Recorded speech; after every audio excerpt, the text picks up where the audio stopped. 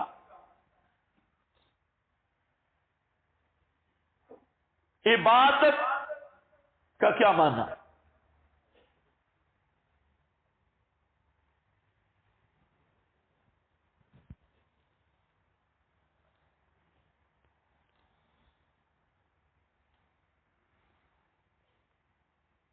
اس میں ایک نقطہ لکھ لو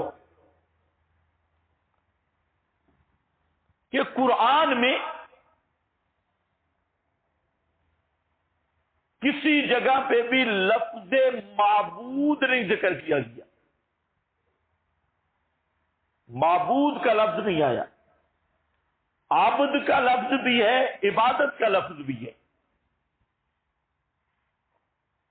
یستکبرون عن عبادتی، عبد کا بھی ہے. لیکن معبود کا لفظ پورے قرآن میں نہیں. یہ عجیب بات ہے. اس کی جگہ پہ لفظ الہ آیا ہے.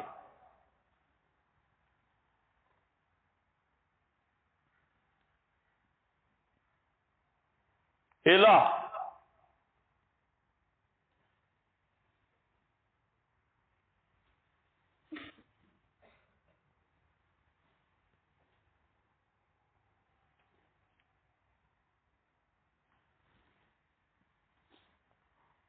عبادت کی بیضابی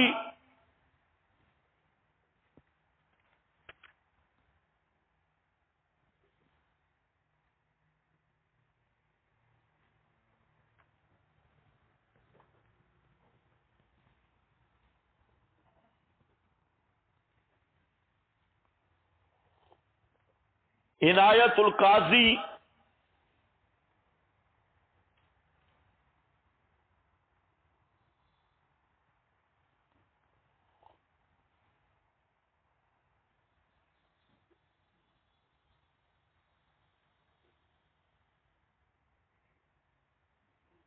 وغیرہ میں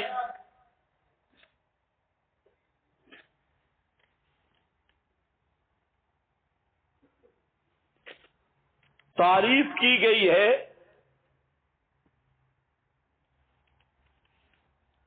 غایت تذلل.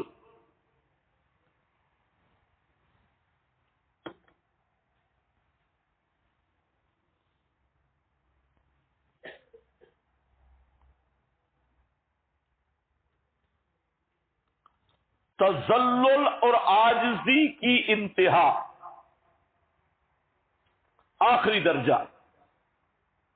یہ تمام حضرات جس نے بھی عبادت کی تعریف کی تقریباً یہی ہے، ملتی جلتی اقصا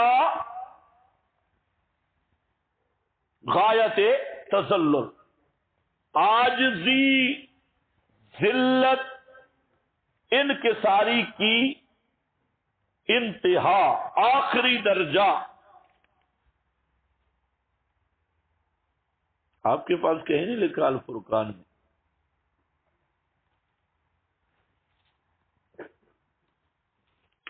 ہونا چاہیے کہیں.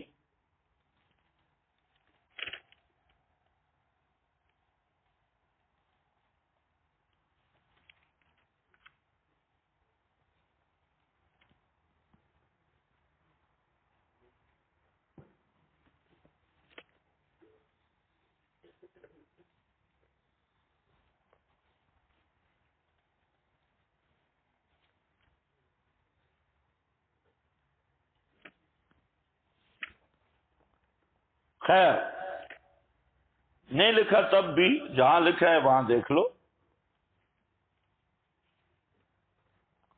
غایت تذلل اقصا آخری درجہ عاجزی اور انکساری کا.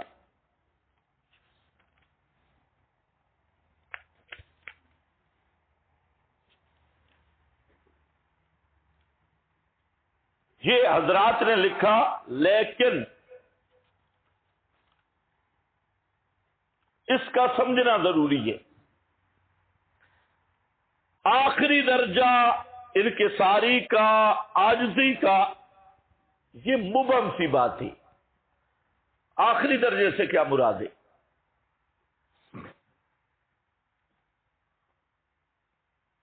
ہم جو دیکھتے ہیں تو آخری درجہ صرف سجدے میں ہے.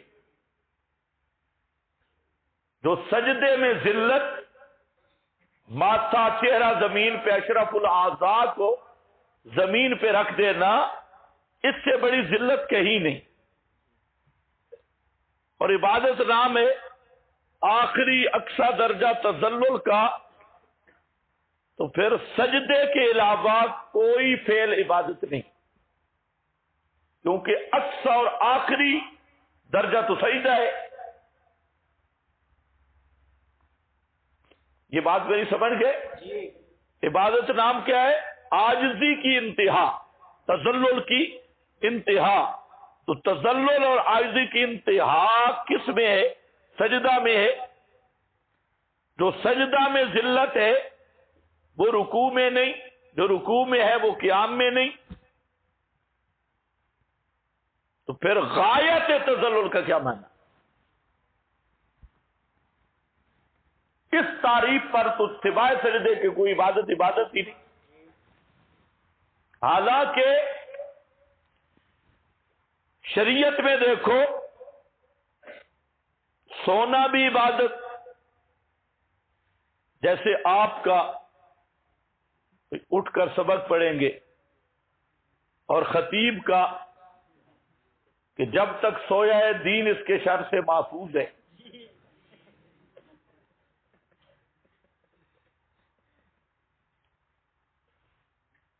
ہنسنا بھی عبادت،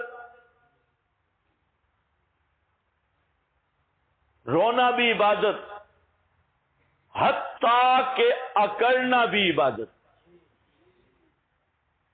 یہ آئیں گے حوالے، یہاں پر بھی حاشیے پہ بھی ہے کہ ہر تکبر حرام ہے، لیکن مشرک اور بدعتی کے سامنے آکڑنا سب سے اونچی عبادت ہے. سمجھ گئے یا نہیں؟ ہاں، مشرک اور بدعتی کے سامنے سینہ تان کے اکڑنا. اور صوفیوں یہ بھی سنو، یہ بھی عبادت ہے.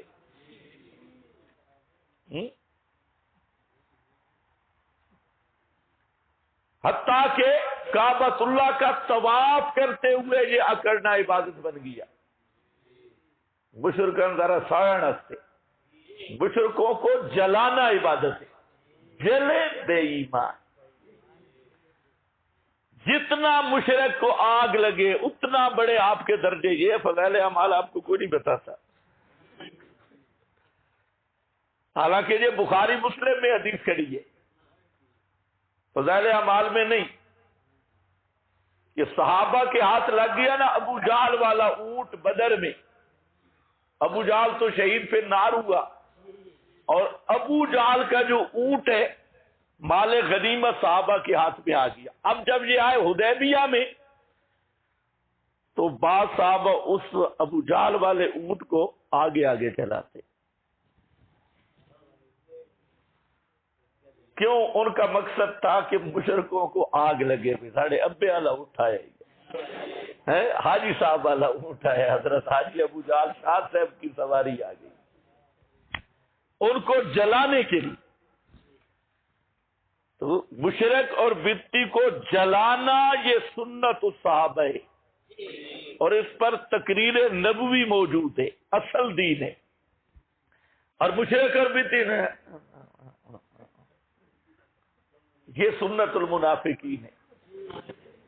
دانت نکالنا، مشرک بتی یہ ہے جی حضرت جی یہ منافقوں کی طریقے. تو تکبر اور عبادت پہ ادھر غایت التذلل ہے، ادھر آ کر ہے یہ عبادت ہے. یہ کیا مطلب؟ ایک پہلو. دوسرا اشکال کا پہلو یہ ہے کہ صحابہ نبی کریم علیہ السلام کی جتنی تعظیم کرتے تھے، جتنا ان کے بس میں تھا، تل لگاتے تھے آپ کی تعظیم،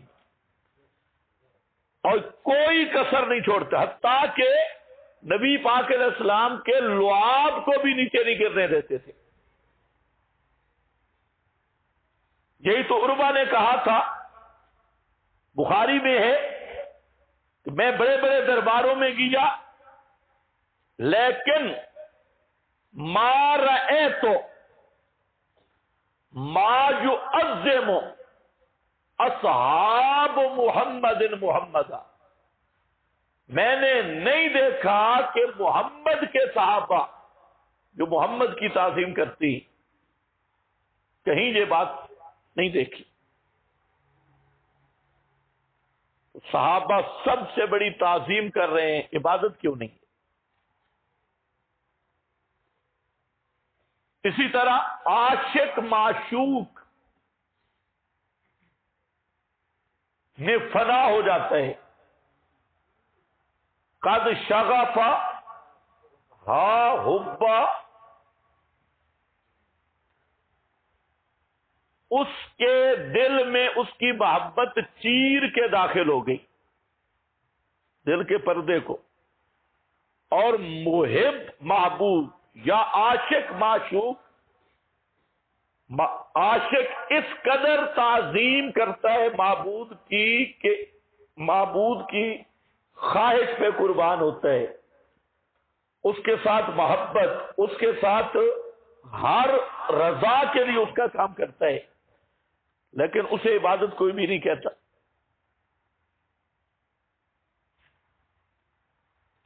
عبد مولا کی خدمت کرتا ہے، دل لگاتا ہے خدمت پر.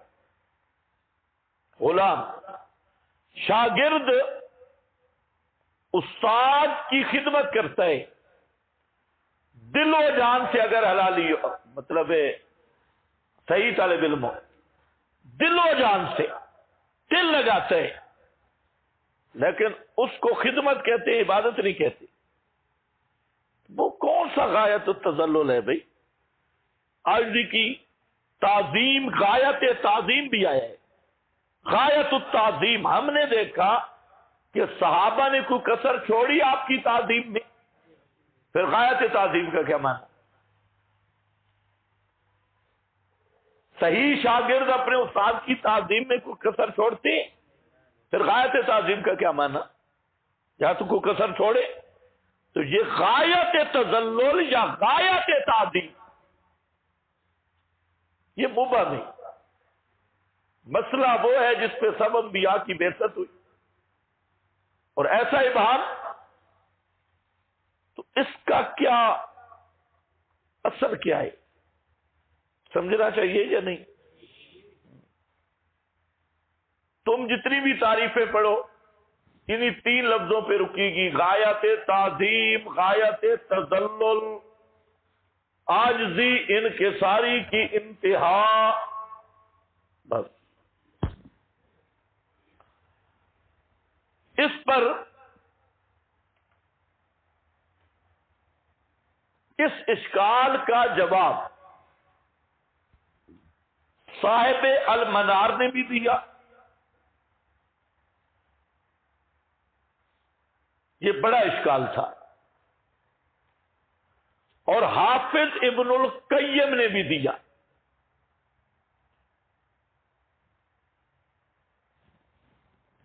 دونوں حضرات نے. اچھا، اس کے علاوہ بھی تقریباً میں نے اب 10 حوالے جمع کیے حافظ ابن القیم کے علاوہ. کثرت حوالہ جات کا فائدہ نہیں ہوتا، بات ہوتی ہے سمجھنے کی. عام طور پہ سمجھا جاتا ہے کہ حافظ ابن القیم نے کوئی نئی تعریف کی ہے عبادت کی. یہ غلط ہے، نئی نہیں کی. حافظ ابن القیم کی جو عبارت ہے وہ اسی اعتراض کا جواب ہے. یعنی غایت تذلل کی توضیح ہے، غایت تعظیم کی وضاحت ہے حافظ کی عبارت، جس کا حاصل یہ ہے کہ تعظیم، تذلل، عاجزی دو قسم پر ہے. ایک ہے تذلل جوارے، یا تعظیم بالجوارے، اور ایک ہے تذلل قلبی. تذلل قلبی، تعظیم بالقلب.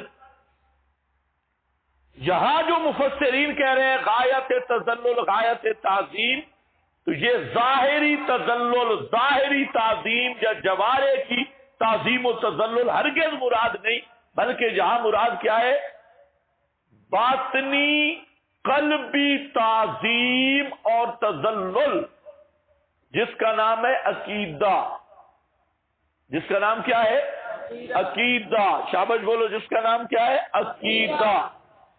اس لیے حافظ نے لکھا مدارج السالکین، موجودہ جو چھپی ہے اس میں نہیں ہے عبارت، جو پرانی مصری چھاپا ہے اس کے حاشیے میں عبارت ہے. المنار نے عبارت الگ اختیار کی، لیکن بات وہی کی ہے صاحب المنار نے اپنی تفسیر میں، یہاں سورہ فاتحہ کی تفسیر میں. جواہر القرآن کے مقدمہ میں وہ عبارت حافظ کی لکھی ہے. اس لیے میں تھوڑا زیادہ آگے چلوں گا، آہستہ نہیں رہوں گا. العبادت عبارت عن الاعتقاد والشعور بان للمعبود سلطة غیبیة یقدر بها على النفع وعلى الضرر فكل دعاء وثناء ونداء ينشأ من هذا الاعتقاد فهي العبادة. یہ حافظ نے کہا. اب حافظ کی عبارت سمجھنے کی بات ہے کہ العبادت عبارت عن الاعتقاد. عبادت کس کا نام ہے؟ کس کا نام ہے؟ عبارت ہے عقیدہ سے. یہ عقیدہ یہی ہے تعظیم قلبی، یہی ہے تذلل قلبی. جوارے نہیں، سر نیچے رکھے چلے پھرے اس کا اعتبار نہیں. سوئے تب بھی عبادت، چلے اٹھے بیٹھے روئے آکڑے عاجزی کرے، یہ تو جوارے کا کام ہے. لیکن عبادت اس سے اوپر مقام ہے. عبادت العبادت عبارت عن الاعتقاد. وہ تذلل اعتقادی قلبی، تعظیم قلبی، تعظیم باطنی اور تذلل باطنی، وہ دل کا فعل، اور دل کا یہ فعل کہلاتا ہے عقیدہ. تو عبادت اصل نام کس کا ہے؟ عقیدے کا. غایت تذلل اعتقادی، غایت تعظیم اعتقادی. اور وہ کیا ہے؟ اس میں یہ ہے بے ان للمعبود سلطتاً غیبیتاً. یاد رکھ، شیخ نے اس کا معنی کیا ہے اے فوق الاسباب. ابن القیم کی عبارت میں نہیں، لیکن شیخ نے سلطتاً غیبیہ معنی اس کا نہیں بنتا ہے فوق الاسباب، کہ معبود کے لیے غیبی قوت ہے. غیبی قوت، یہ جو آپ غیبانہ پکارے کہتے ہیں نا، غیبانہ کا مطلب یہی ما فوق الاسباب ہے. غیبی قوت اور تسلط ہے. یقدر بها علی النفع وعلی الضرر. اس غیبی قوت یعنی ما فوق الاسباب طاقت قوت سے نفع نقصان پر قادر ہے. یہ وہ عقیدہ ہے. اس عقیدے کی بنیاد پر ینشو من فکل دعائن و ثنائن و ندا، ہر دعا، ہر ثنا، ہر کلمہ جس کی بیس اور بنیاد یہ عقیدہ ہو اور منشا یہ اس سے صادر ہو فہی العبادہ، تو وہ عبادت ہے۔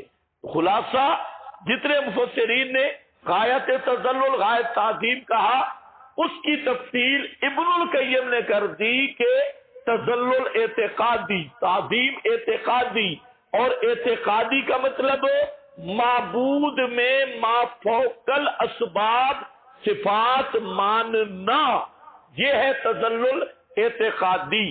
اور اس پر میں نے کہا نا 10 حوالے وہ آپ کو یوں ملیں گے، تفسیریں سب دیکھ لینا، ہر مفسر نے کوئی نہ کوئی لفظ وہاں بڑھایا ہے کہ غایت تذلل اس ذات کے سامنے ہو سکتا ہے جو غایت کمال میں ہو، غایت کمال۔ اور غایت کمال کیا ہے؟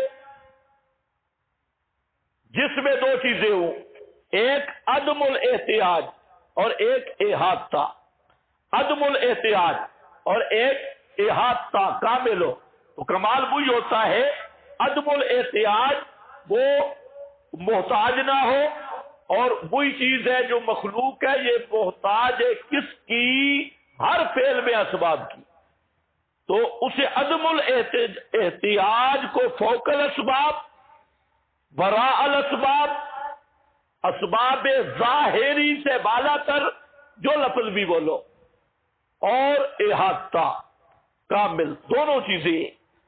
تو اب ان سے بھی یہی حاصل ہوا کہ غایت درجہ کمال معبود میں، غایت درجہ تذلل عبد میں یہی ہے کہ عبد کا عقیدہ ہو کہ جس کی عبادت کر رہا ہوں یہ ہستی، اس کا ہر کمال ما فوق الاسباب ہے۔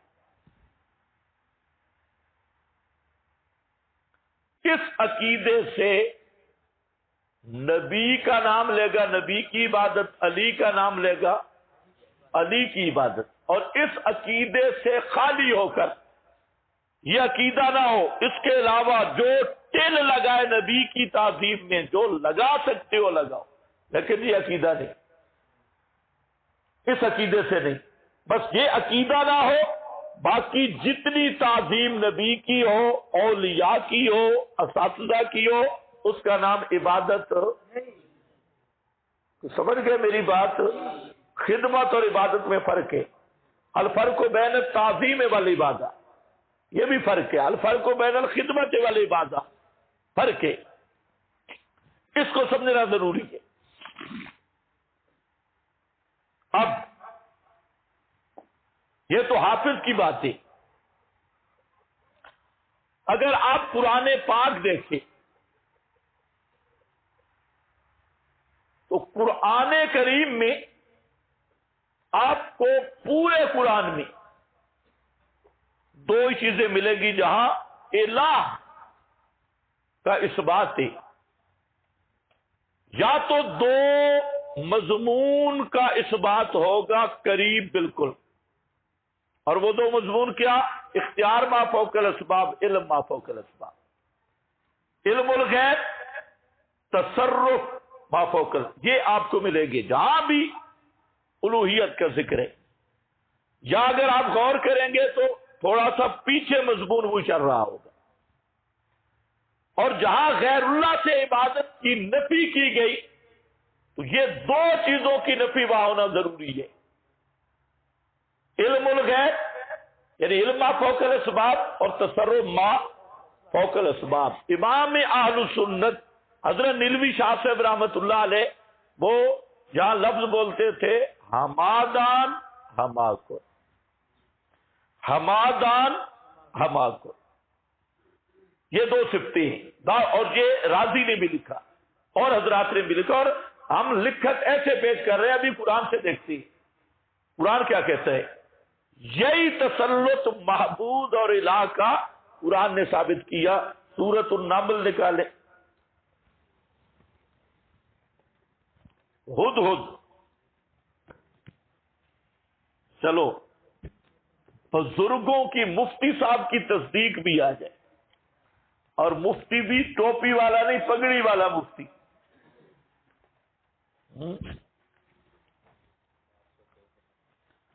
702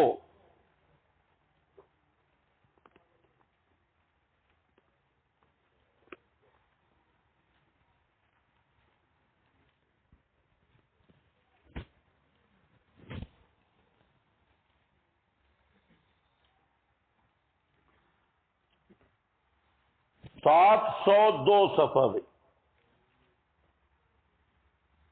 اب یہ ہے ہد ہد، اور خدا کی قسم تمہارے یہ بڑے بڑے حضرات اقداس سے اس نے اچھی بات کی ہے.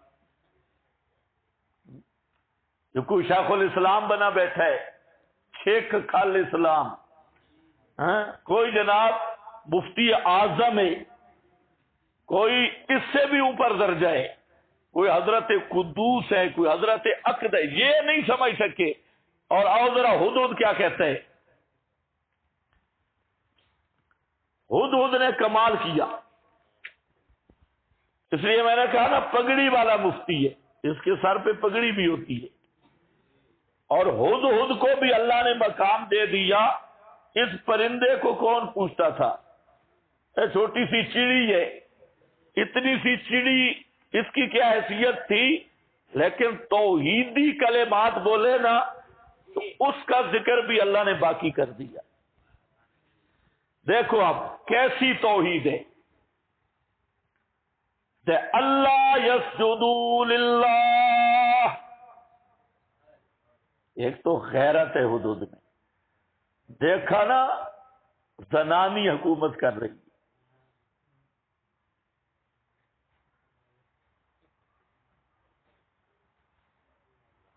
غیرت سے بھر گئی.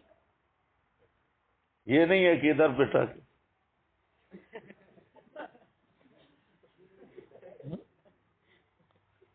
دیکھا نا ہمارے حضرت کو کیسے لگتا ہے کہ 70 سال کا بھوکا ہے بیچارہ.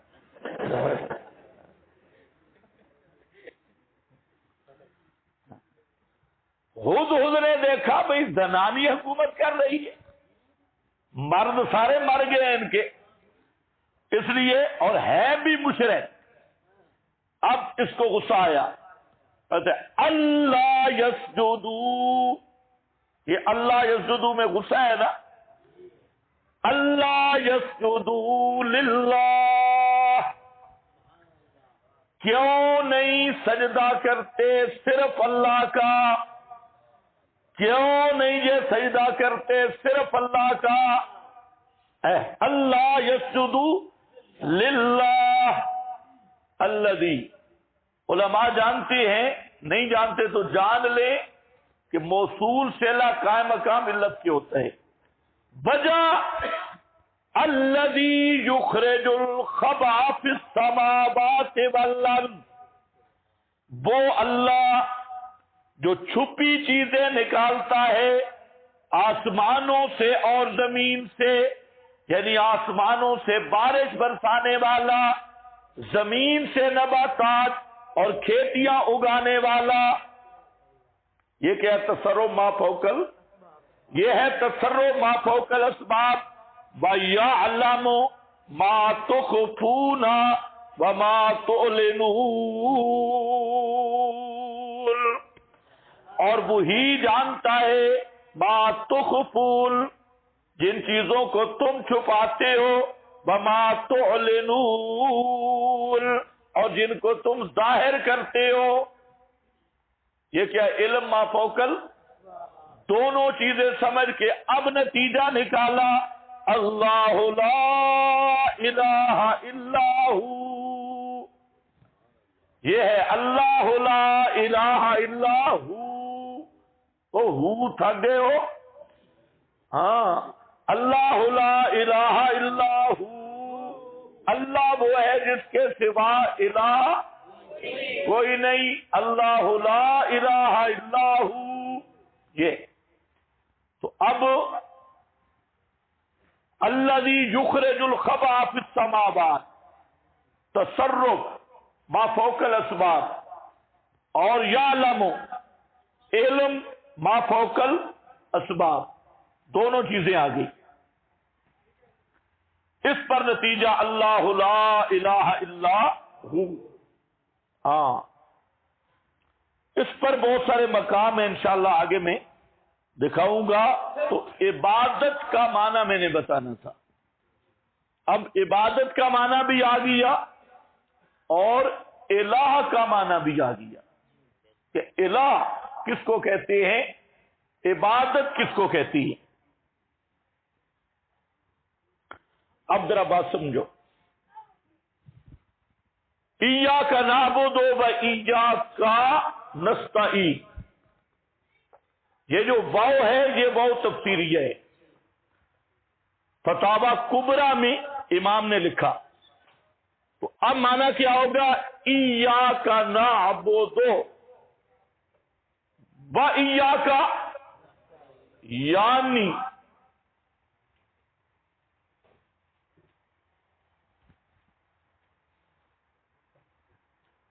یعنی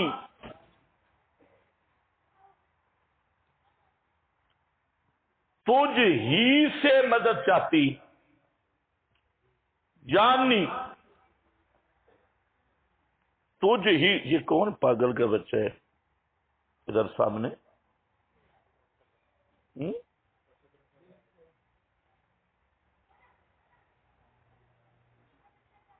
اچھا بھائی، ایاک نعبد و ایاک نستعین،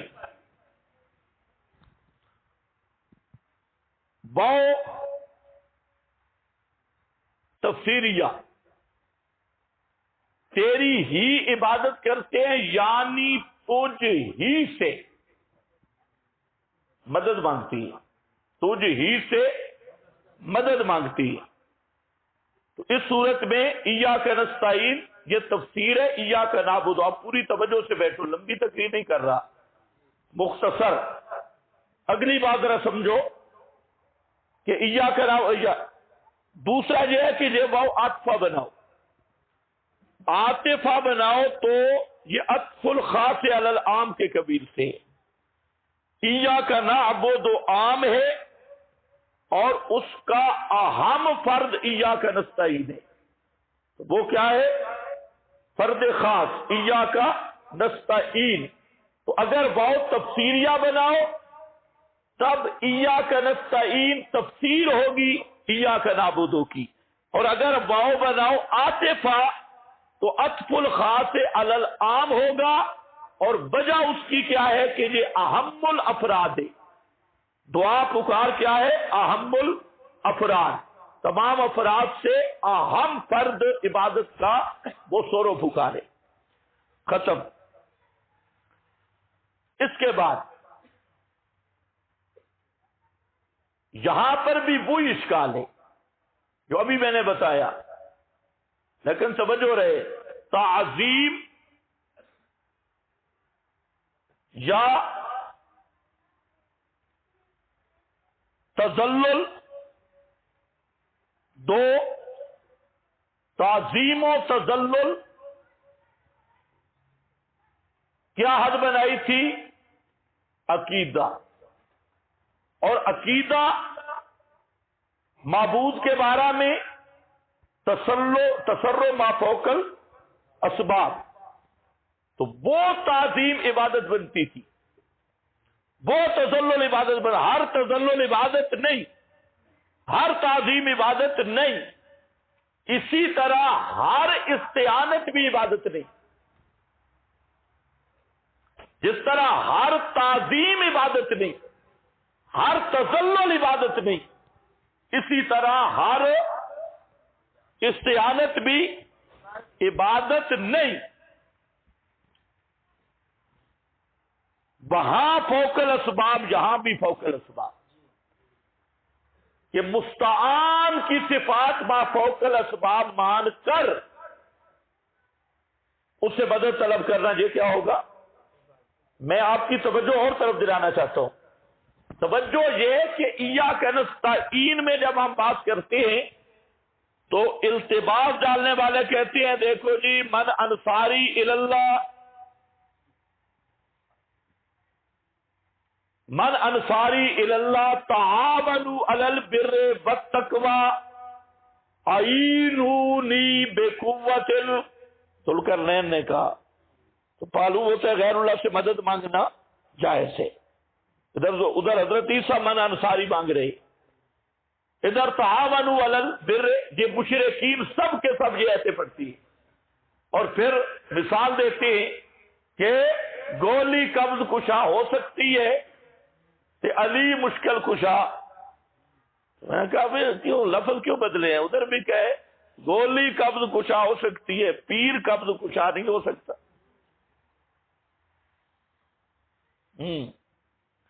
تم سادے صوفی کچھ نہیں سمجھ سکتے الحمدللہ۔ اچھا خیر، یہ مثالیں دے، اب میں سب کا جواب اجمالاً دے رہا ہوں کہ جو اشکال ایاک نستعین پہ مشرک کرتے ہیں وہی اشکال ایاک نعبد ہوتی ہے۔ تو مشرک کو پہلے پھنساؤ اس سوال میں، عبادت کس چیز کا نام ہے؟ جب ادھر پھنس جائے تو ایاک نستعین چھیڑو ہی بعد میں۔ اتنی بات واضح ہو گئی کہ جس طرح عبادت غیر اللہ کی نہیں ہو سکتی، اسی طرح استعانت بھی غیر اللہ سے نہیں ہو سکتی۔ دوسری ایک عقلی وجہ وہ سب کے سامنے ہے کہ مشرک اپنے معبود سے تحت الاسباب امداد کو معبود کی توہین سمجھتا ہے۔ پھر لفظ کہہ رہا ہوں، مشرک اسباب ظاہری میں اپنے معبود سے مدد مانگنے کو کیا سمجھتا ہے؟ توہین، بے ادبی۔ مثال کے طور پہ یہاں پیر بیٹھا ہے، ادھر گاڑی پھنسی ہے، سٹارٹ نہیں ہو رہی، مرید کہے پیر جی ذرا دھکا لگاؤ، یہ ادب سمجھے گا یا بے ادبی؟ بے ادبی۔ ادھر گھڑا پڑا ہے، ادھر مرید بیٹھا ہے اور مرید کہتا ہے پیر جی ذرا پانی دے دو، یہ ادب ہے یا بے ادبی ہے؟ یہ تم ہمارے ساتھ نہیں کرتے، ہماری بے ادبی سمجھتے ہو، اور مرید اور پیر کا تو تعلق ہی کچھ اور ہے۔ یہ کیا سمجھتا ہے؟ بے ادبی۔ وہ تعظیم کس میں سمجھتا ہے؟ غیبانہ، باول حق بیڑا دھاک، غیبی قوت سے۔ پیر کو کہتا ہے رزق دے، اے نہیں کہ روٹی تنور پر لگا کے دے، پیر کو باورچی نہیں بناتا، وہ کہتے ہیں اے بابا میں بھوکا مجھے روٹی دے۔ کون سی غیبی قوت؟ تصرف والی قوت، اس کو وہ تعظیم سمجھتا ہے۔ اس بات کو اچھی طرح سمجھ لو، تحت الاسباب، اسباب ظاہری والی امداد کو مشرک اپنے معبود کی توہین سمجھتا ہے، اس سے نہیں۔ وہ تعظیم کس میں سمجھتا ہے؟ غیبانہ پکارنے میں، ما فوق الاسباب امور میں پکارنے میں۔ اگر ایسے سمجھ نہ آئے تو یوں تو سمجھ صحیح آئے گا مشرک کو بھی کہ مثلا اولاد کا معاملہ ایک تحت الاسباب ہے، ایک فوق الاسباب ہے۔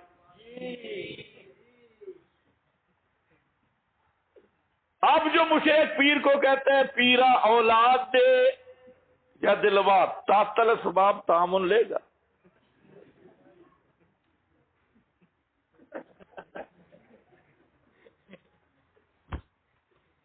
تم اتنے سادے کہو میں نے کبھی نہیں دیکھی۔ ہاں وہ مرید کو کہو نا ذرا تحت الاسباب پیر کو لے جا، تعامل بھائی، اے پیرا مہربانی کا۔ اور تحت الاسباب کے افرائیتم ما تمنون اانتم تخلقونہ ام نحن الخالقون، یہ فوق الاسباب ہے۔ اور افرائیتم ما تمنون، یہ تحت الاسباب ہے۔ اور یہ بھی پیر کو لے جائے، پیر جی تمنون، ہے مرشد کریم، ہے پیرا، اس میں کبھی مشرک برداشت۔ اور جب توحید کا معاملہ ہے تو فوراً کیا کہتے ہیں؟ تو جی تعاونوا علی البر والتقوی من انصاری بچوں ادھر تاتل اسباب اتنے بھی پیر نو لے جانا تاتل اسباب ہاں پتہ لگے تیرا. تو یہ فطرت عقل شریعت تینوں چیزیں متفق ہیں کہ جو ظاہری اسباب کے تحت تعاون ہے امداد ہے یہ اس پر کوئی اشکال ہی نہیں ہے. اس کا حکم خود اللہ نے دیا ہے تعاون اور یہ جانوروں تک سمجھتی. اور مسئلہ کیا ہے؟ شرک بنتا ہے ما فوق الاسباب امور یا ما فوق الاسباب طور پہ غیبانہ استعانت میں. تو وہ استعانت میں جھگڑا ڈالتے ہیں. میں نے آپ کو ایک نیا عنوان بتایا تم عبادت میں جھگڑا ڈالو اور اسی پہ رکھو غایت تعظیم. اب میں نے ایک مولوی کو اس پہ پکڑا ہے اچھا بھلا موٹا تازہ مولوی ہے نام نہیں لیتا اللہ اس کو ہدایت دے کافی سمجھ بھی گیا. تو میں نے کہا یہ غایت تعظیم تے فلاں آپ مجھے صرف الہ کا معنی بتا دیں. الہ کس کو کہتی؟ اب فونس کے جو آخر آیا نا تو کہتا ہے کسی کو معبود سمجھ کے اس کی تعظیم کرنا ہے. الو معبود تجھے پھر دور ہے الہ معبود پھر عربی ہے. اس معبود کی کھو وضاحت تو کرنا. عبادت کیا ہے؟ کسی کو معبود سمجھ کی. یہ کیا معنی ہوا؟ اسی عبادت کو کھولنا ہے اور معبود پھر بول رہا ہے اس کی وضاحت کر. اب خامو میں نے کہا اسی معبود کی وضاحت کر تجھے مسئلہ سمجھ آ جائے گا. تو معبود وہی ہے جو ابھی میں تقریر کر چکا ہوں. اس کو مولوی بیان نہیں کرتے. اس لیے اصل مسئلہ الہ ہے. خیر مستعان پہ بھی یہ جھگڑا ہے. اس پہ عبارتیں بہت ہیں. آپ کے پاس کچھ لکھی ہوئی بھی ہیں لیکن ابھی ہم آگے چلتے ہیں سادے. ایاک نعبد و ایاک نستعین اہدنا الصراط المستقیم.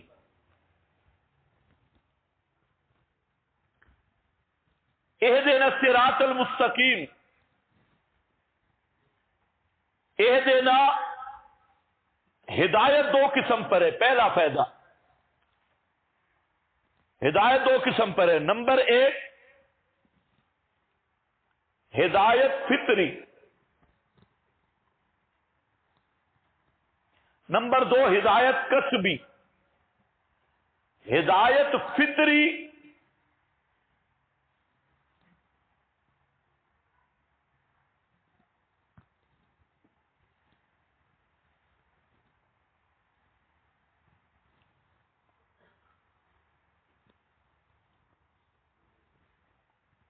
ہر ذی روح کی فطرت میں اللہ نے رکھی.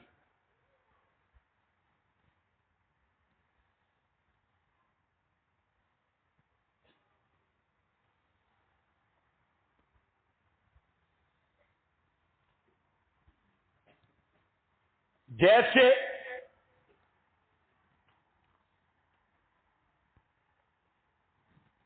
پرندے ہیں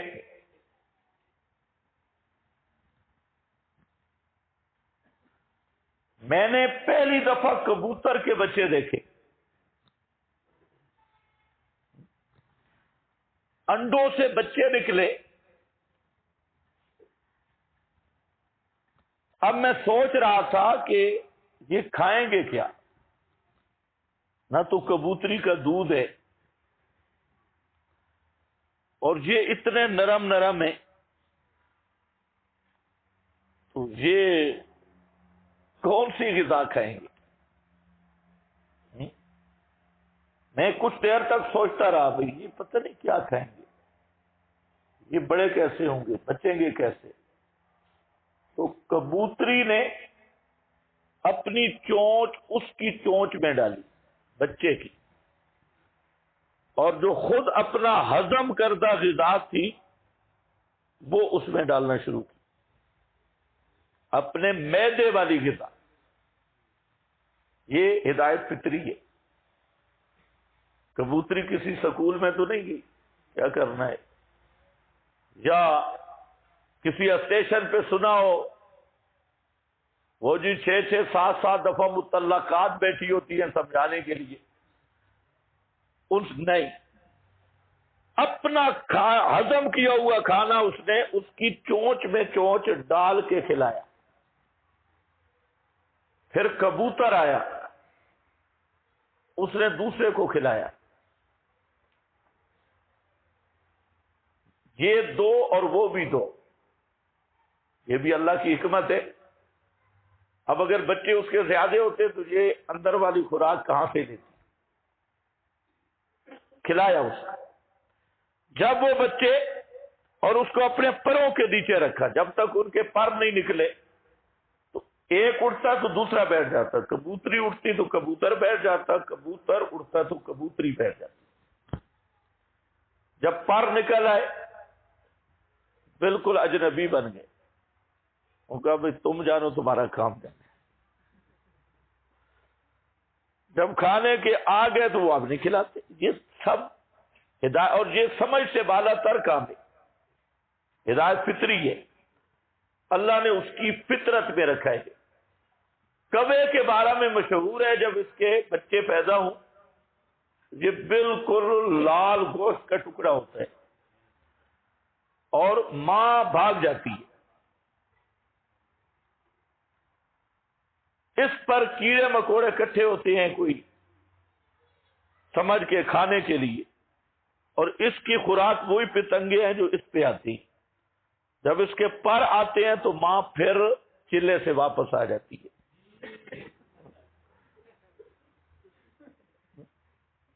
پھر آتی ہے، پھر اس کو سنبھالتی ہے۔ بکری گائے بچہ پیدا ہونے کے بعد تھنوں تک پہنچ گیا، اس کو کس نے بتایا؟ ادھر ہی دودھ ہے، اور پھر اس کو پینے کا طریقہ بھی کسی کالج میں نہیں سیکھا۔ آپ کو اس طرح نہیں، آپ نہیں پی سکتے جیسے وہ تھن سے دودھ پیتا ہے۔ آپ اگر منہ میں تھن ڈالے تو مشکل ہے، لیکن وہ کیسے نکالتا ہے دودھ؟ یہ سب ہدایت۔ اسی طرح کیڑے مکوڑے حشرات، یہ ہدایت فطری ہے۔ دوسری ہدایت کسبی ہے۔ ہدایت کسبی کے بعض اسباب ہی، نمبر 1 استعداد فطری، نمبر 2 الحواس، نمبر 3 العقل والشعور، نمبر 4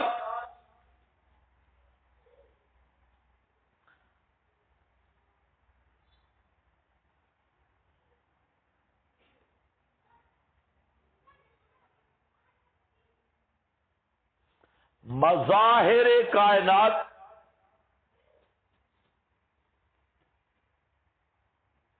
نمبر 5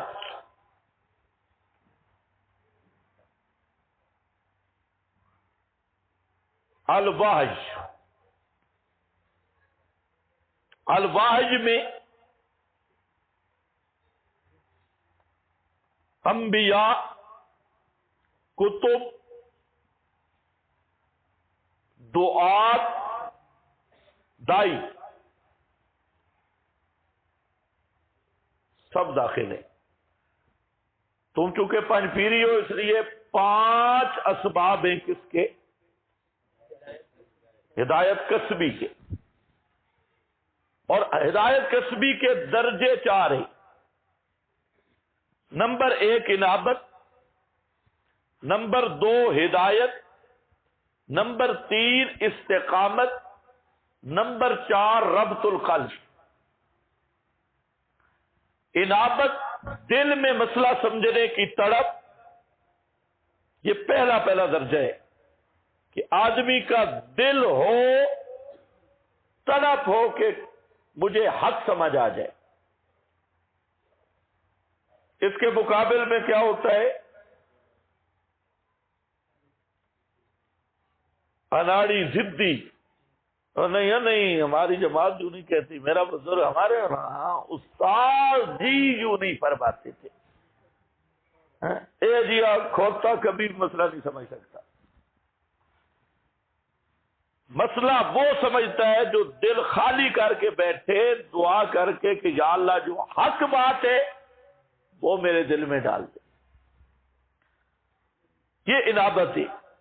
اور اگر بہت سارے تحفظات لے کر بیٹھا ہے کہ میرے حضرت صاحب، میرے استاد، میرے شیخ، میری جماعت، میرا دھڑا، میری پارٹی، میری مسجد، میرا مدرسہ، میرے مقتدی، میرے مرید، اے سارے بت اگر ذہن میں ہے پھر مسئلہ نہیں سمجھ آتا. مسئلہ تب سمجھ آتا ہے یہدی الیہ من یونیب، کہ دل کو مسئلے کے لیے خالی کرے. یہ جہاں سے شروع ہوتی ہے ہدایت. جب آدمی یہ کرتا ہے تو اللہ اسے سیدھے راہ پہ لا دیتا ہے. اس کو کہتے ہیں ہدایت. اب جب سیدھا راستہ ملتا ہے تو آزمائشیں شروع ہو جاتی ہیں. یہ کبھی نہیں ہو سکتا کہ مسئلہ حق بھی ملے آزمائش بھی نہ ہو. اور یہ مقام ہوتا ہے آزمائش کا. اور یہ آزمائشیں من جانب اللہ بھی ہوتی ہے. وَلَنَبْلُوَنَّكُمْ مِنَ الْخَوْفِ وَالْجُوعِ، اوپر سے آئیں گی. اور یہ آزمائشیں وقت کے پیران سو، احبار سو،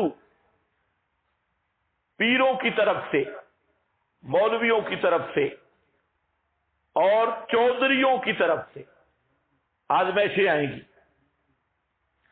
ہر آزمائش کا مقصد ہوگا کہ مسئلہ چھوڑ دے.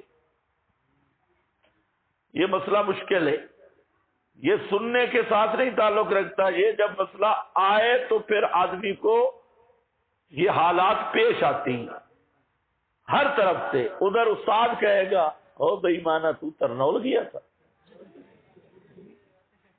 ہے گمراہ، تجھے اور جگہ کوئی نہیں ملی، ادھر بھی دورہ ہے ادھر بھی دور، تو ادھر منہ اٹھا کے چلا گیا اس لیے تو گمراہ ہو گئی ہے. اب وہ بیچارہ سوچتا ہے بھئی ہمارے استاد ہیں تو اللہ علی گاں، تو اتنے بزرگ متقی عالم ہے بھی شوق الحدیث سے مفتی صاحب، تو یہ غلط تو نہیں کہتا. ادھر ایک آدمی تھا، اس نے بھیڑ کا بچہ پکڑا ہوا تھا، مولانا روم نے لکھا ہے. تو وہ آگے چلا تو آگے 5-6 بزرگ تھے. انہوں نے مشورہ کیا بھئی یہ اس سے چھیننا ہے. بھئی کیسے؟ انہوں نے کہا دیکھو، انہوں نے جو بڑے بزرگ تھے اس نے کہا چھیننے کا طریقہ ہے تم جہاں چھپ کے بیٹھو، تو آگے تو آگے تو آگے، بات ایک ہی کرنی ہے کہ اس سے تو نے جب تیرے پاس سے گزرے تو کہے کہ وہ اللہ کے بندے یہ بھیڑیا کہاں سے لیا ہے، یہ تو بھیڑیا ہے. تو بس وہ جو گالیاں نکالے چپ کر کے بیٹھے رہو. اگلے کے پاس آئے وہ بھی یہی کہے. چوتھے 5ویں تک وہ پہلے کے پاس سے گزرا، اس نے کہا استغفر اللہ، خیر تو ہے بھائی، کیوں؟ باقی بندے بھیڑیا پکڑا ہوا ہے. اس نے کہا چل دفعہ ہو، بھیڑی ہے، تجھے بھیڑ اور بھیڑیے کا پتہ نہیں. آگے گیا، آگے اور بزرگ بیٹھا تھا. اس نے کہا استغفر اللہ، کیا ہو گیا؟ کہتا ہے بھیڑیا پکڑا ہوا ہے تو نے. اس تھوڑا سا اس طرح ہو، بیوقوف یہ بھیڑ ہے، بھیڑیا نہیں. تیسرے مقام پہ جب گیا تو آگے اور بزرگ بیٹھا تھا. اس نے کہا تیرا کیا ہو گیا تجھے، تو نے تو بھیڑیا پکڑا ہوا ہے. اس نے ایک دفعہ دیکھا، سب جو تیسری پارٹی کہہ رہی ہے، دیکھا. چوتھے 5ویں مقام پہ جب گیا نا تو انہوں نے کہا، اگلے نے کہا، اس نے اور ڈرا توبہ توبہ یہ تو تجھے کھا جائے گا، تو بھیڑیا. اس نے اس بھیڑ کو چھوڑا اور چیخے نکال کے بھاگ پڑا. یہ ہوتا ہے نفسیاتی اثر. آپ بھی ایک بزرگ کی توبہ توبہ تو سرور استغفر اللہ. دوسرے میں بزرگ کے پاس گئے, تیسرے چوتھے پانچویں, جب چھٹے پہ کہتے ہو تم کہتے ہو ہماری قرآن سے بھی توبہ ہے, ترنول سے بھی توبہ ہے, ہمارے اکابر زندہ باد, شیوخ زندہ باد. اس طرح ہوتا. یہ ہوتا ہے امتحان. کیا ہوتا ہے؟ امتحان. اس امتحان پہ پکا رہنا ہے.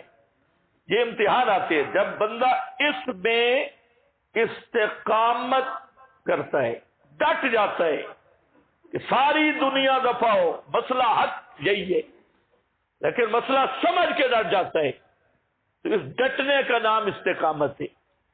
بس یہ تھوڑا سا وقت ہوتا ہے. جب آدمی اس پہ پکا ہو جائے اور ہر طرف سے تنے تنہا ہو جائے, توحید اکیلا کر دیتی ہے. یہ نہ سمجھو کہ توحید بیان کریں گے اور جماعت بھی ساتھ ہوگی.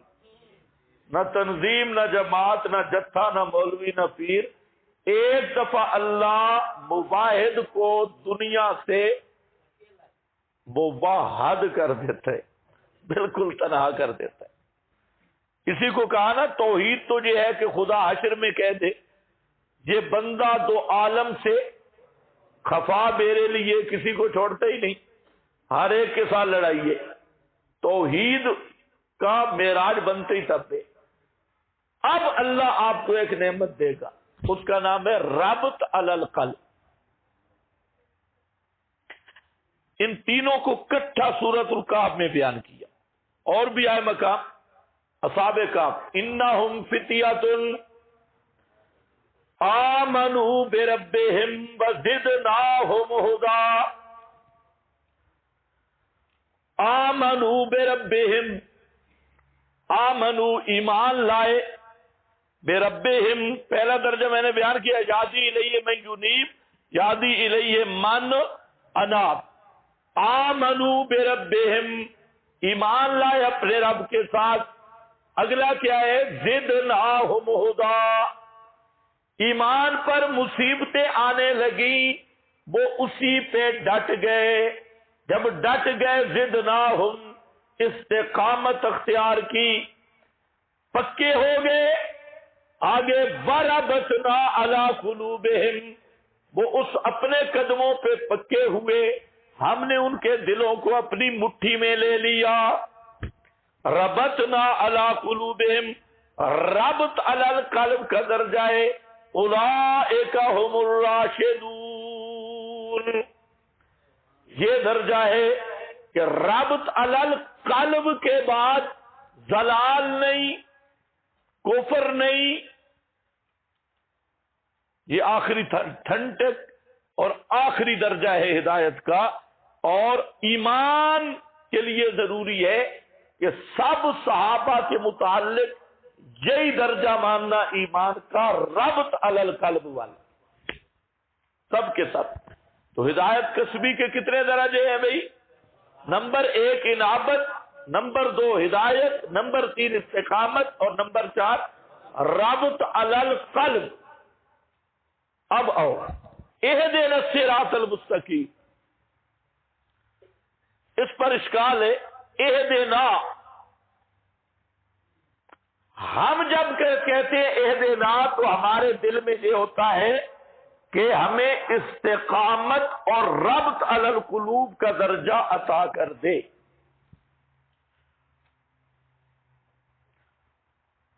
اور صحابہ جب کہتے تھے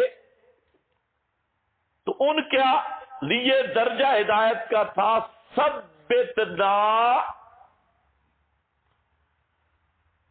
ہمیں پکا رکھ. حضرت علی المرتضیٰ نے یہی معنی کیا, اہدنا ثبتنا, ہمیں مضبوط رکھ. یعنی امر ابقاء فعل کے لیے, ایجاد فعل کے لیے نہیں, ہمیں پکا رکھ. شاہ عبد القادر نے معنی کیا چلا, ہمیں سیدھی راہ, چلا, چلاتا رہے, پکا رکھ. اور ہم اور آپ اہدنا, یہ اوپر والے دونوں درجے یہ مانگتے ہیں کہ ہمیں استقامت بھی دے اور ربط علی القلب بھی دے. اور اگر کوئی عام بزرگ اس درجے کا بیٹھا ہو رابط القلب والا تو پھر وہ بھی ثبتنا کے معنی میں پڑتا ہے، کہہ دینا الصراط المستقیم۔ الصراط، اچھا یہاں ایک گپ شپ ہے جو نور انوار میں بھی لکھی ہے اور شرح تہذیب میں بھی لکھی ہے۔ ہدایت کے دو معنی، قراءۃ الطریق، ایصال الل، ابھی میں نہیں کر رہا وہ، اور اس گپ پہ تبصرہ بھی ہے۔ وہ گپ اس طرح بنتی نہیں جیسے نور انوار میں یا شرح تہذیب میں لکھی ہے۔ وہ آپ جیسے لوگوں کو تو بزرگوں نے، آپ تو مطمئن ہو گئے ہوں گے، لیکن وہ اس طرح کام بنتا نہیں ہے۔ آپ جیسے شریف لوگ تو مان گئے، لیکن ہمارے جیسے شرارتی مطمئن نہیں ہوتے وہاں، ہاں تو وہاں کچھ اور باتیں بھی ہیں۔ خیر، الصراط المستقیم، الصراط، الطریق، الطریق الحسی، زمین کے اندر جو سڑک ہوتی ہے حصی راستہ، اس کو کیا کہتے ہیں؟ الصراط۔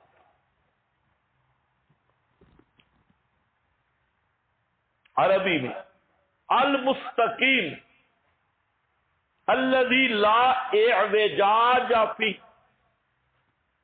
مستقیم الذی لا اعوجاج فی، جس میں ٹیڑھا پن نہ ہو، سیدھی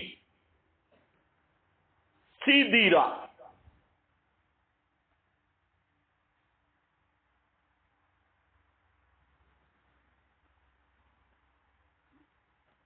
سیدھی راہ۔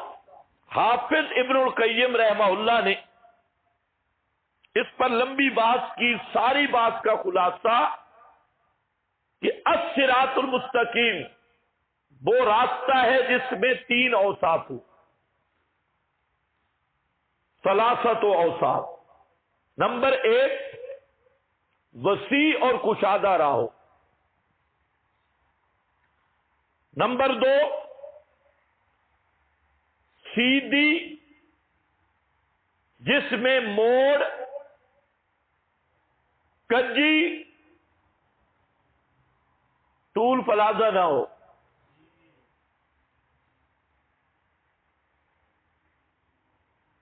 نمبر تین، شارٹ کٹ ہو، مختصر۔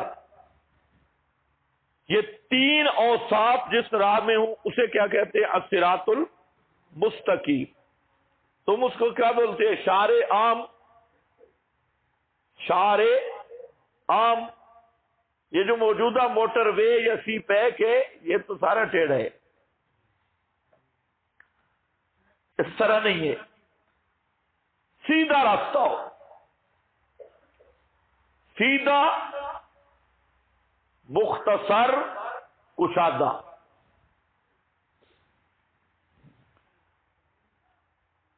ہاں بھائی، یہ تین اوصاف ہوں تو اس کو کیا بولتے ہیں؟ الصراط المستقیم۔ کشادہ اس لیے کہ رش میں آدمی مشکل میں نہ پڑے۔ اگر راستہ تنگ ہو تو کئی تنگ گلی میں مر جاتی، کوئی موٹا تازہ بزرگ اوپر ہاتھ رکھ لے، کمزور غریب تو گیا راستے میں۔ آپ اخباروں میں پڑھتے ہیں بھگ دڑ مچ گئی، کتنے بندے مارے گئے۔ حج کے حاجیوں میں بھگ دڑ مچ گئی، وہ اس لیے کہ راستہ تنگ ہوتا ہے۔ صراط مستقیم وہ کھلا راستہ ہو، کشادہ، تنگی نہ ہو، تاکہ سالک کو پریشانی نہ ہو۔ اعوجاج نہیں، ٹیڑھا پن۔ جہاں موڑ ہوتے ہیں نا گلیوں میں، یا چوک ہوتے ہیں، یا روٹ سے روٹ نکلتے ہیں، تو وہاں بھولنے کا خطرہ ہوتا ہے، آدمی بھول جاتا ہے۔ سیدھی راہ تاکہ راستے پہ بھول نہ لگے، چوکوں پہ بھولتے ہو کہ نہیں بھائی؟ ڈرائیور بیچارہ دیکھتا ہے بھئی یہ راستہ بھی ہے یہ بھی ہے، اب میں کدھر جاؤں، ادھر جاؤں ادھر جاؤں، وہ حیران رہ جاتا ہے، ششدر پریشان۔ لیکن سیدھا راستہ ہو تو اس کا سالک چلنے والا نہ ششدر ہوتا ہے نہ وہ بڑی خوشی سے جاتا ہے۔ تیسرا مختصر ہو، نہ لمبے پینڈے پا ملا، گل مکدی مکا ملا، لمبے پینڈے نہ ہوں کہ جانا ہے جناب اسلام آباد، بندہ کھڑا تھا فتح جنگ اور اس کو آپ نے راستہ بتایا بھی پشاور سے پھر کیا، پشاور والے روڈ پہ لگا دیا، وہ پشاور سے پھر کے اسلام آباد آئے گا، یہ لمبا راستہ ہے، شارٹ کٹ تو یہ تو ہے الصراط المستقیم۔ اب یہ تینوں اوصاف ذہن میں رکھ لو، یہ الصراط المستقیم ہے جنت کا روڈ، جنت کا مختصر، کشادہ اور سیدھا راستہ، شارٹ کٹ راستہ، سیدھا راستہ، کشادہ راستہ، مراد کیا ہے؟ توجہ میری طرف، ویسے اس کے 5 مصداق ہیں کتاب و سنت میں، کتنے؟ لیکن اصل ایک ہے، باقی اختلاف فی تعبیر ہے، معال ایک ہے، تعبیریں 5 ہے۔ اور اب اندر دیکھ لو، ایاک نعبد و ایاک نستعین، اس کے بعد ہے اہدنا الصراط، الصراط کا الف لام عہد خارجی کا ہے، الصراط کا الف لام کیا ہے؟ عہد خارجی۔ معہود کیا ہے؟ توجہ میری طرف رہے، نہیں تو ساری محنت ضائع ہو جائے گی۔ اتنا میں نے شور ڈالا، اب آئی اصل مقصد والی بات۔ ایاک نعبد کی تفسیر کیا تھی؟ ایاک نستعین، یا عام الفرض کیا تھا؟ ایاک۔ اب دیکھنا ہے، الصراط کا الف لام عہد خارجی کا ہے اور معہود ہے ایاک نعبد و ایاک نستعین، اور ایاک نعبد میں بھی مقصود کیا تھا؟ ایاک نستعین۔ اب مسئلہ یہ ہوگا، پکا رکھ ہمیں، پکا رکھ ہمیں کس پر؟ صراط، یعنی ایاک نعبد و ایاک نستعین، ثبتنا، پکا رکھ ہمیں صراط مستقیم، یعنی، یہ یعنی کس کا معنی کر رہا ہوں؟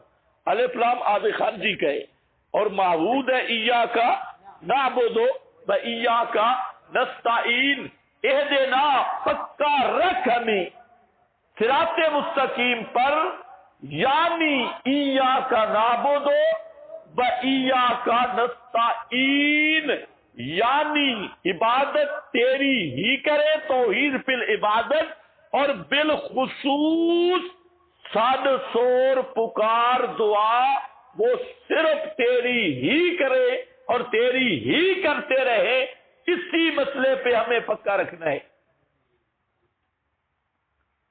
سمجھ گئے میری بات؟ اسی مسئلے پہ، یہ ہے وہ اصل مسئلہ۔ میں نے کل بتایا تھا معراج التوحید، دعا یدو، یہ وہی ہے ایاک، اسی پہ پکا رکھنا، اسی پہ رکھنا۔ کیوں؟ یہی وہ راستہ ہے توحید والا جو مختصر بھی ہے، سیدھا بھی ہے، کشادہ بھی ہے، جنت کی راہ ایاک نعبد و ایاک نستعین۔ باقی پینڈے لمبے، چلے کاٹو جی، 40 سال کھانا کچھ نہیں، پینا کچھ نہیں ہے، 50 سال تک غسل نہیں کرنا باندر کا بچہ، اور یہ نہیں کرنا وہ نہیں کرنا، نہ، اصل یہ ہے صراط مستقیم، شارٹ راستہ، اور وہ ہے توحید خالق، توحید کامل کی راہ، اسی راہ کے لیے لڑنا، یہ ہے مختصر طریق الجنہ، اسی راستے پہ رہنا، یہ ہے ثبتنا علی صراط مستقیم، پورے دین القرآن کلہ فی التوحید، یہی چیز ہے، ختم۔ اب اس پہ اشکال ہے، سوال تھا شبو، توجہ میری طرف رہے، لکھو نہیں، شبو، اچھا ایاک نعبد و ایاک نستعین، انبیاء کو بھی نہیں پکارنا، اچھا یہ کہنا عزیر ادعو اللہ لنا اشفع لنا رات منات ہؤلاء شفاؤنا، اچھا یہ بھی نہیں کہ استغفر اللہ، یہ بڑے گستاخ ہو بھائی۔ اب اس مسئلے پہ فتویٰ آتا ہے، گستاخ، بے ادب، بزرگوں کا منکر، اکابر کا منکر، اللہ کے ناراضگی والا، اللہ کا دھتکارا ہوا، گمراہ، فرمایا نہیں۔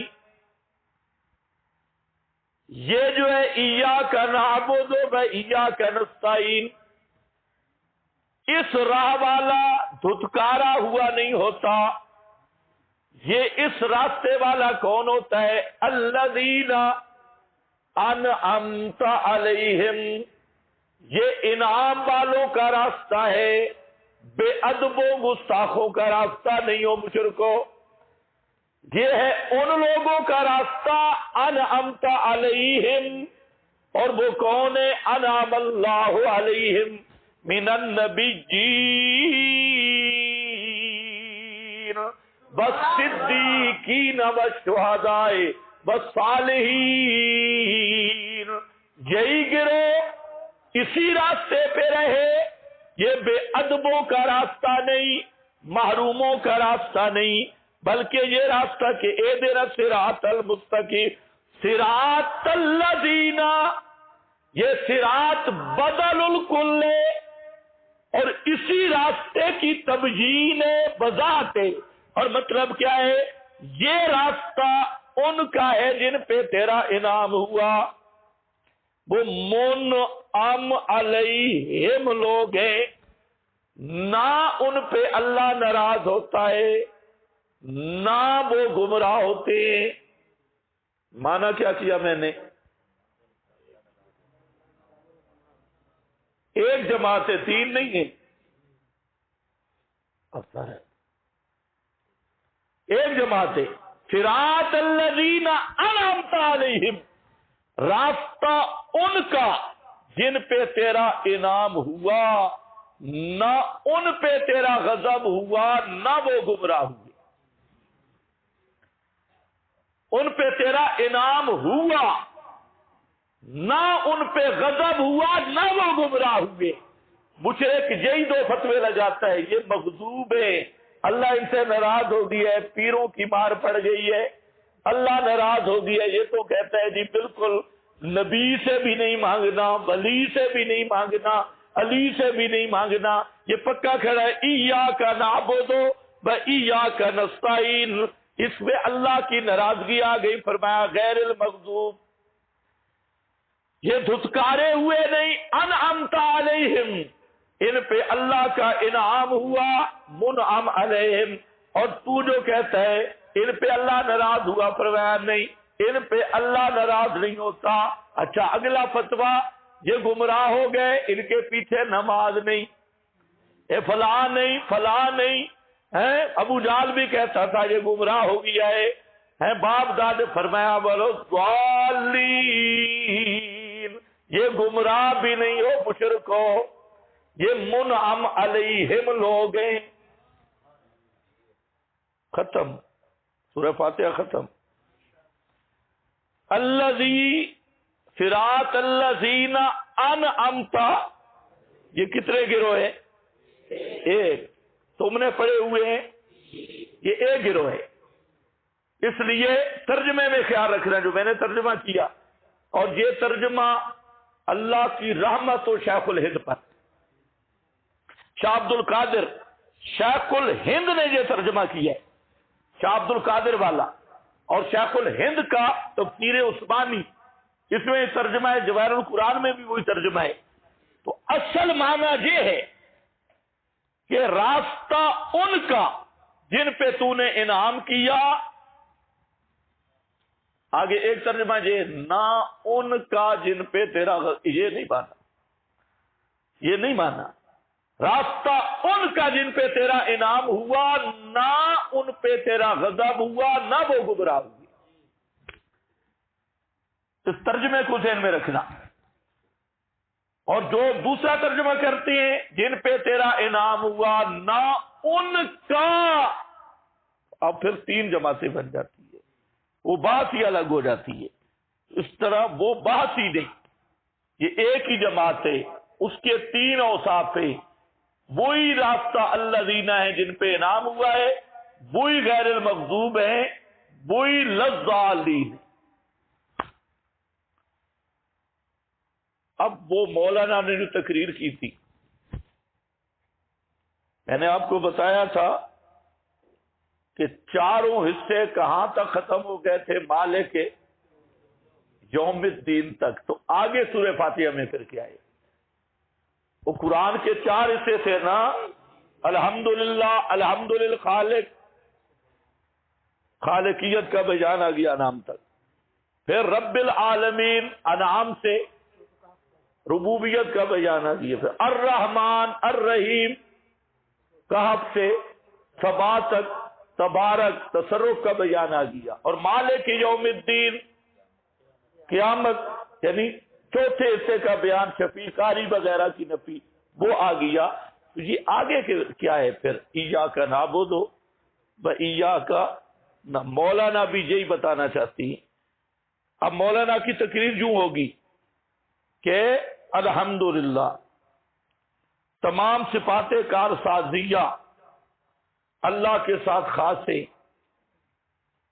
اس لیے کہ خالق وہ ہے، اس لیے کہ رب وہ ہے، اس لیے کہ متصرف اور المبارک فی کل شیء وہ ہے، اس لیے کہ تصرف تام قیامت کے دن اسی کا ہوگا۔ جب اس کی یہ شانیں ہیں تو ہمارا عہد ہے ایاک نعبد و ایاک نستعین۔ جب یہ شانیں اللہ کی ہے تو عبادت اور پکار کے لائق بھی کون ہے؟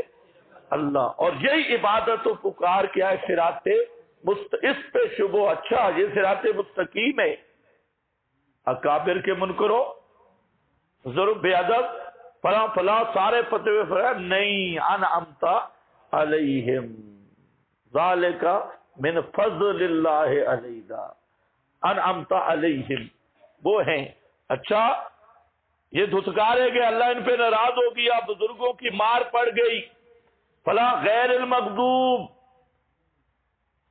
یہ باپ دادے اکابر سب کے مذہب کے منکر ہو کے گمراہ ہو گئے، وَلَضَّالِّينَ، یہ گمراہ بھی نہیں، مغضوب بھی نہیں، یہ منعم ہے۔ پوری صورت مکمل ہوگی، اس طرح مکمل ہوگی۔ ویسے آلے 6 تقریریں رہتی ہیں، اس لائن پہ مکمل ہوگی۔ وآخر دعوانا الحمدللہ۔